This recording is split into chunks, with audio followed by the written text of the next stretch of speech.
This may be the last or penultimate episode in the series before Christmas, or I may be entirely wrong and we will manage to fit more of this in. I honestly don't know. So, since I clearly can't start this episode in a good way, let's call this an intro and jump straight into the games.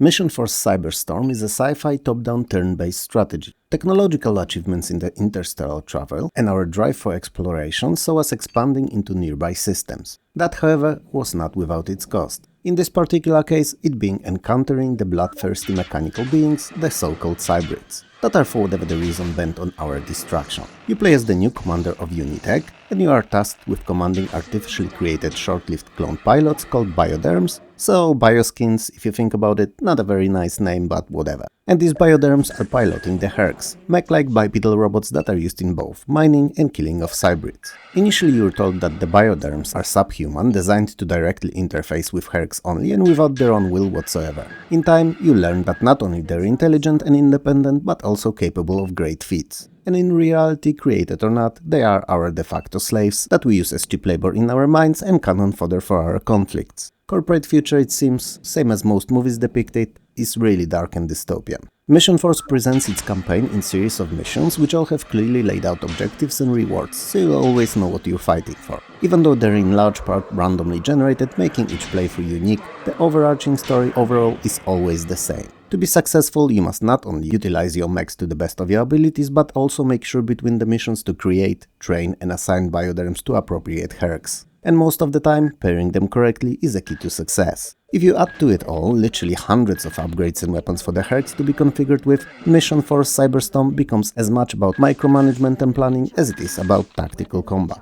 On top of all that, the game contains a random mission generator, which should prove useful especially during multiplayer skirmishes, and a complete second copy of the game on a second of the two CDs, so those skirmishes are possible from the moment you lay your paws on the game. Not many companies made the risky and potentially profit-limiting move of selling two copies for the price of one, so it was a definitely user-friendly approach. I mean, I don't know how easy it is to get someone to play it with today, but if you get that person, then that second CD will be a godsend.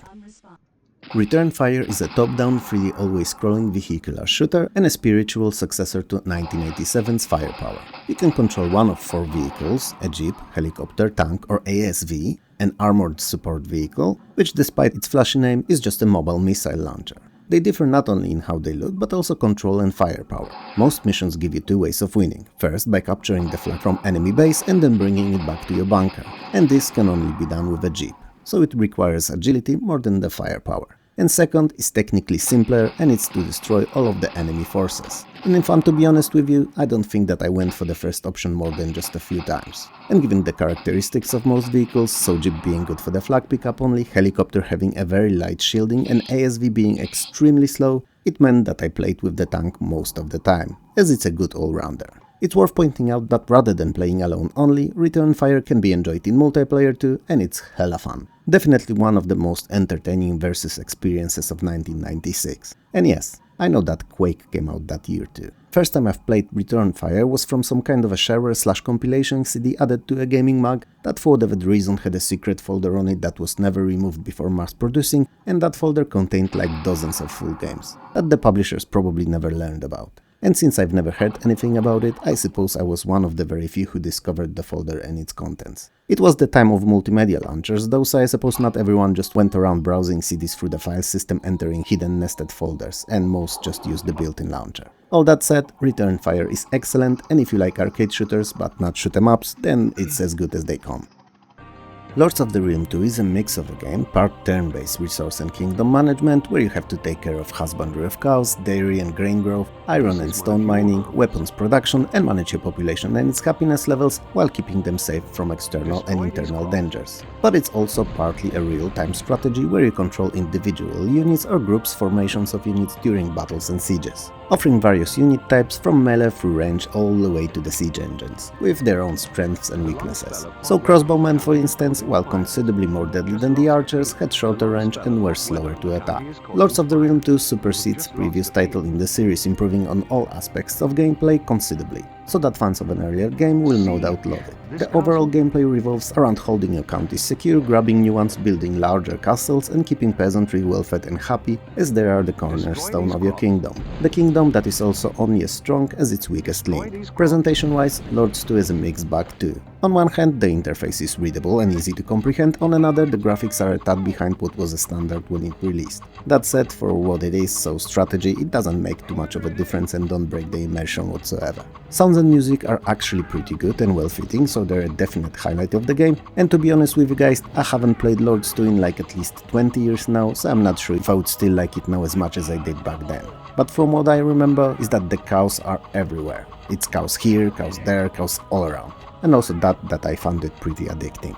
Not as much as Civilization 2 or SimCity 2000 was, but enough to spend few weeks playing anyway. So, if you like medieval-themed strategies and don't mind a bit odd real-time and turn-based mixture, Lords of the Realm 2 is a good game to spend some time at.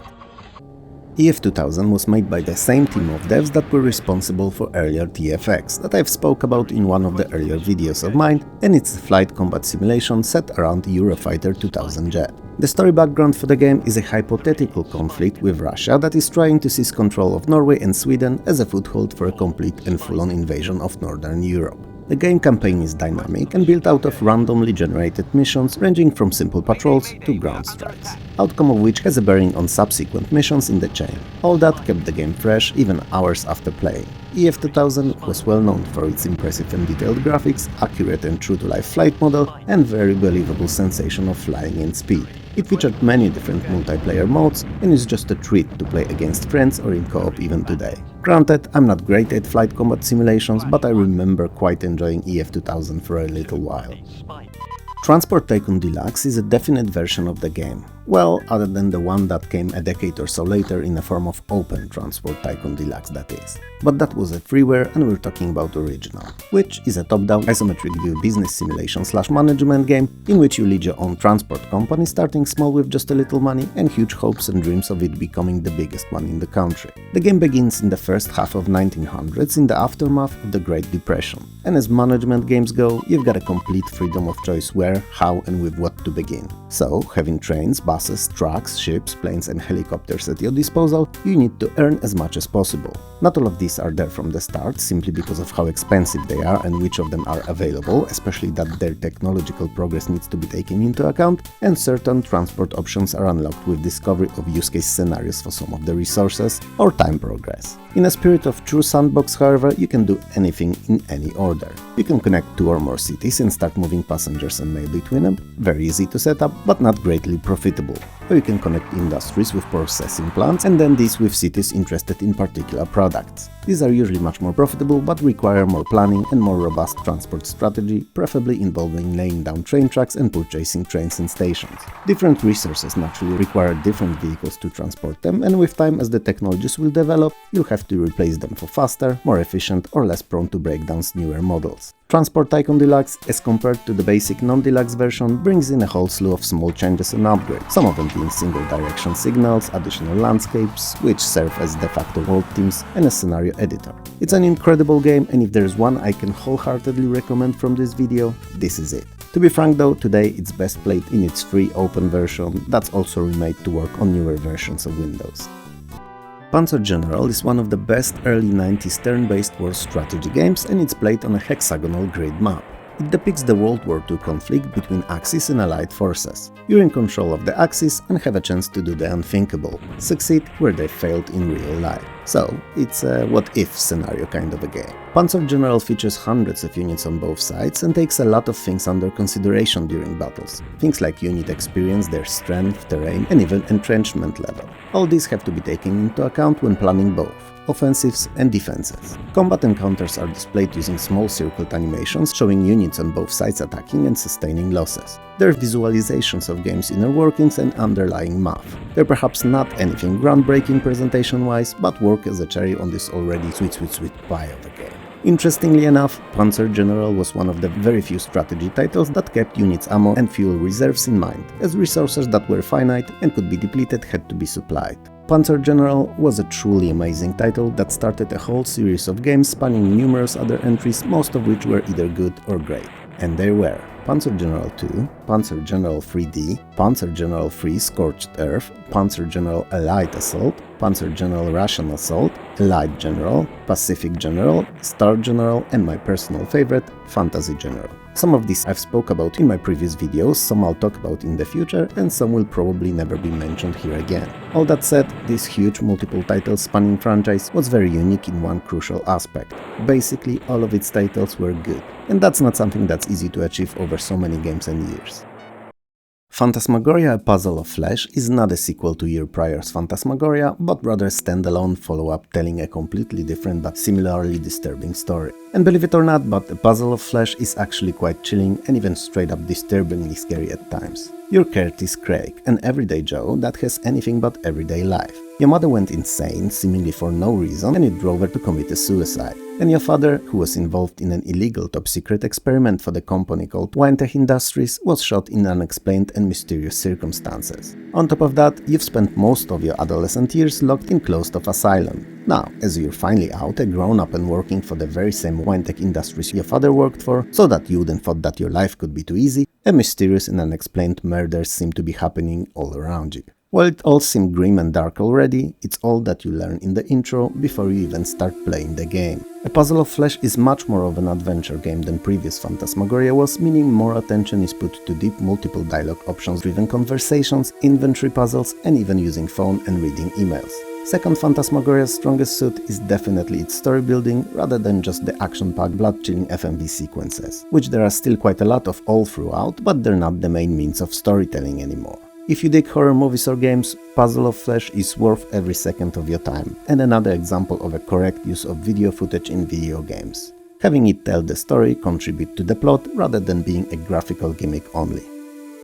Virtua Fighter PC, yeah. aka Virtua Fighter Remix is more like a Virtua Fighter 1.5 rather than 1 or 2. Cause it features the characters and stages found originally in the first game, but at considerably higher polygon count and with texture mapping rather than flat shading, so enhanced graphically to the same level Virtua Fighter 2 in the arcade was, even if serving largely the first game's content. In my opinion, and I'd like to highlight it once more that it's my opinion and mine alone, before Virtua Fighter came to PC, we had no really good 3D fighting games whatsoever. I know, we had FX Fighter titles and the likes, but in my opinion they were much better as proofs of concept than the actual games. Virtua Fighter PC is a near-perfect fighter. While it only features 7 characters to choose from, so Sarah and Jackie Bryant, Lau and Pai Chan, Jeffrey McWild, awesome name I must add, Wolf Hokefield, another really cool name, and Cage Maru, all of them are perfectly balanced. They have their own weak and strong suits, and with practice are viable options for completing the game.